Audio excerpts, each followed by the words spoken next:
எங்களுக்கு நாங்க கஷ்டத்துல போய் விழுவோம், நாங்க தப்பு பண்ணதுனால எங்களுக்கு பிரச்சனை வரும்னு நாங்க எதிர்பார்த்து கொண்டு இராதபடிக்கு பயத்தோடு எங்களுக்கு நல்லதே நடக்கும் என்று ஆண்டவரே நாங்கள் விசுவாசிக்கப்படிக்க ஆண்டவர், நாங்கள் நம்பிக்கையை உறுதியாய் பற்றி கொள்ளப்படிக்க அப்பா அந்த பலத்தை எங்களுக்கு கொடும் ஆவியானவரே.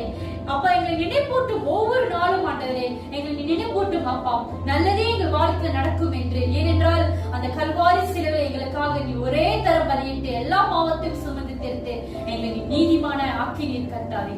என் பாவத்தினால் ஆண்டவரே நீர் ஆண்டவரை தண்டிக்கப்பட்டீர், நீர் நொறுக்கப்பட்டீர் அப்பா. இன்றைக்கு உம்மாலே நாங்கள் பிழைத்திருக்கிறோம், உம்மாலே நாங்கள் நித்திய வாழ்வை அடைந்திருக்கிறோம் அப்பா. திருடவும் கொல்லவும் அழிக்கும் வர நீரோ ஆண்டவரே எங்களுக்கு நித்திய வாழ்வை கொடுக்க வந்திருக்கிறார், பரிபூர்ணம் அடைய நீ வந்திருக்கிறீர் அப்பா.